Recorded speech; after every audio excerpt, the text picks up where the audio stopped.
Hi friends, welcome back to my channel Reena's food recipes. ഇന്ന് നമ്മുടെ ചാനലിൽ കൂടി ഒരു മധുരത്തിൻ്റെ റെസിപ്പിയാണ് ചെയ്യുന്നത്. ഒരു ചെറിയ പായസമാണ്, പഴയ കാലത്ത് മുതൽ ഉള്ള ഒരു പായസമാണ്. ഗോതമ്പ് പൊടിയും നേന്ത്രപ്പഴവും ഒക്കെ ചേർത്തിട്ടുള്ള ഒരു ഹെൽത്തി പായസമാണ്. ഉരുട്ടി പായസം എന്നാണ് ഇത് അറിയപ്പെടുന്നത്. ചാനൽ സപ്പോർട്ട് ചെയ്യണേ. വീഡിയോയുടെ താഴെ കാണുന്ന സബ്സ്ക്രൈബ് എന്നുള്ള ഓപ്ഷനിൽ ഒന്ന് ടച്ച് ചെയ്യുക. അപ്പോൾ ഒരു ബെലൈക്കൺ വരും, അതൊന്ന് ആക്ടിവേറ്റ് ചെയ്യുക. അപ്പോൾ ഓൾ എന്നുള്ള ഓപ്ഷൻ കാണും, അതുകൂടി ആക്ടിവേറ്റ് ചെയ്യുമ്പോഴാണ് ഞാനിടുന്ന വീഡിയോസിൻ്റെ നോട്ടിഫിക്കേഷൻസ് നിങ്ങൾക്ക് സമയത്ത് ലഭിക്കുന്നത്. ഇതിലോട്ട് വേണ്ടിയിട്ട് 1 കപ്പ് ഗോതമ്പ് പൊടിയാണ് എടുത്തിരിക്കുന്നത്. നമ്മുടെ ആവശ്യത്തിനനുസരിച്ച് എടുക്കാം. നമ്മൾ മണിപ്പായസം എന്നൊക്കെ പറയുന്ന രീതിയിലുള്ള ചെറിയ ചെറിയ ബോൾസായിട്ട് ഇത് നമുക്ക് ഉരുട്ടിയെടുക്കണം. അപ്പോൾ ഇതിലോട്ട് നമുക്ക് കുറച്ച് നെയ്യ്, ആവശ്യത്തിന് വെള്ളം ഇതൊഴിച്ച് കുറച്ച് ഉപ്പും ഇട്ട് ഒന്ന് കുഴച്ചെടുക്കാം. ഇത് നമ്മൾ ചെറിയ പിടികൾ പോലെയുള്ള ഷേപ്പിലോട്ടാണ് മാറ്റാൻ പോകുന്നത്.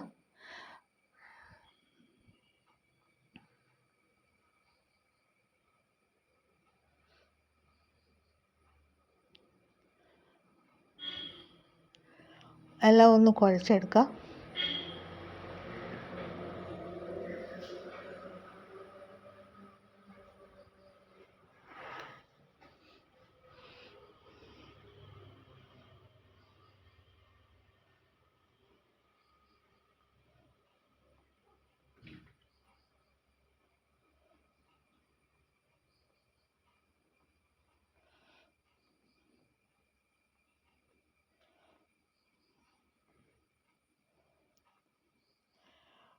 ഇതിൽ ചെറിയ പിടികളായിട്ട് എടുക്കുന്നതാണ് നമുക്ക് വെന്ത് കിട്ടാനൊക്കെ നല്ലത്. എങ്കിലും ഞാൻ നേന്ത്രക്കായയുടെ വലിപ്പത്തിലുള്ള ഒരു പിടിയുടെ ഷേപ്പിലാണ് ഞാൻ എടുത്തിരിക്കുന്നത്. ഇതിൽ ഏറ്റവും ചെറിയ പിടികളായിട്ട് ഉരുട്ടി നടുക്കൊരു പ്രസ് ചെയ്ത് ഒന്ന് വേകാനായിട്ട് എളുപ്പത്തിന് നമുക്ക് അങ്ങനെ ചെയ്യാം. ഇതൊന്ന് ആവി വെച്ചൊന്ന് സ്റ്റീം ചെയ്തെടുക്കുകയാണെങ്കിൽ കുറേ കൂടെ നല്ലതായിരിക്കും, പെട്ടെന്ന് വെന്ത് കിട്ടാനായിട്ട് സഹായിക്കും.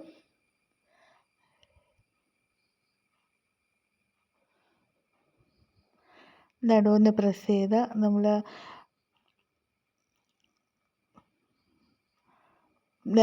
റൈസ് പിടിയൊക്കെ തയ്യാറാക്കുന്ന പോലെ ചെറിയ ചെറിയ പിടികൾ തയ്യാറാക്കിയേക്കാം. ഇത് നമുക്ക് കുറച്ച് നട്ട്സും കിസ്മിസൊക്കെ ഒന്ന് ഫ്രൈ ചെയ്തെടുക്കാനുണ്ട്. അതിനുവേണ്ടി നെയ്യ് വെച്ചിരിക്കുകയാണ്.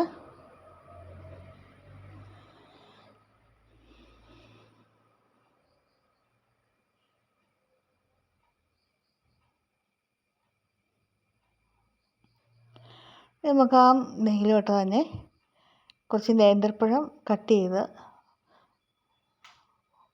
നമുക്ക് ഇഷ്ടമുള്ള അനുസരിച്ച്, ഒത്തിരി പുളിപ്പുള്ള എടുക്കാതിരിക്കുന്നതാണ് നല്ലത്.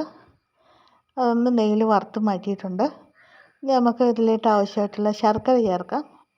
ഒരു ചെറിയ ശർക്കരയാണ്, ഒരു ചെറിയ ഉണ്ട ശർക്കരയാണ് ചേർത്തിരിക്കുന്നത്. നമുക്കൊരു പാനി തയ്യാറാക്കാം. അതൊന്ന് പാനിയായി തയ്യാറായി വരുമ്പോഴത്തേക്കും നമുക്ക് 2ാം പാൽ ഒഴിച്ച ശേഷം അതിലോട്ട് നമുക്ക് പിടികളിടാം.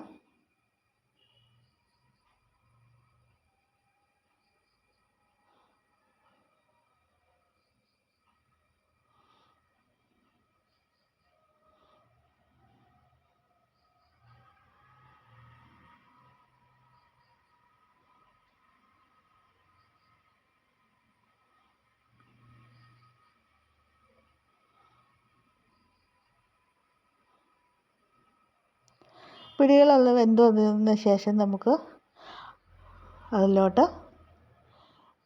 1ാം പാൽ ചേർത്ത് കൊടുക്കാം. 1ാം പാൽ ഏകദേശം 1 കപ്പൊക്കെ ഉണ്ട്. 1ാം പാൽ ചേർത്ത് പതുക്കെ തിളച്ച് വരുമ്പോൾ നമുക്ക് അതിലോട്ട് നെയ്യിൽ വറുത്ത് മാറ്റി വെച്ചിരിക്കുന്ന നേന്ത്രപ്പഴം ചേർക്കാം. അതോടൊപ്പം പായസം ഒന്ന് കുറുകി വരാനായിട്ട് അതിലോട്ട് 2 ടേബിൾ സ്പൂൺ ഗോതമ്പ് പൊടി 1ാം പാലിൽ തന്നെ ഒന്ന് കുറച്ച് ഭാഗം എടുത്ത് കലക്കി അതിലോട്ട് ചേർക്കുന്നുണ്ട്.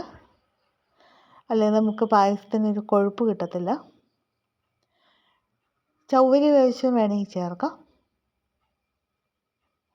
ഇനി അതിലോട്ട് നമ്മൾ നേന്ത്രപ്പഴം ഫ്രൈ ചെയ്തതും ചേർത്തു. നട്ട്സും കിസ്മിസും വറുത്ത ചേർത്തു. ഇനി നമുക്ക് ഏലക്ക പൊടിച്ച് ചേർക്കാം. നന്നായിട്ട് കുറുകി വന്നിട്ടുണ്ട്. അതിലോട്ട് നട്ട്സും കിസ്മിസും എല്ലാം ചേർക്കാം. ഏലക്ക പൊടിച്ച് ചേർക്കാം. ചുക്കുണ്ടെങ്കിൽ നമുക്കതും പൊടിച്ച് ചേർക്കാം. ചാനൽ സപ്പോർട്ട് ചെയ്യണേ. ഏതെങ്കിലുമൊക്കെ ദിവസങ്ങളിൽ ഇതുകൂടി ഒന്ന് ട്രൈ ചെയ്യുക. ഇത് നമുക്കൊരു കുറുക്കിയെടുത്താൽ നമുക്കൊരു സ്നാക്ക് പോലെ ഉപയോഗിക്കാവുന്നതാണ്. ചാനൽ സപ്പോർട്ട് ചെയ്യണേ. Thank you for watching.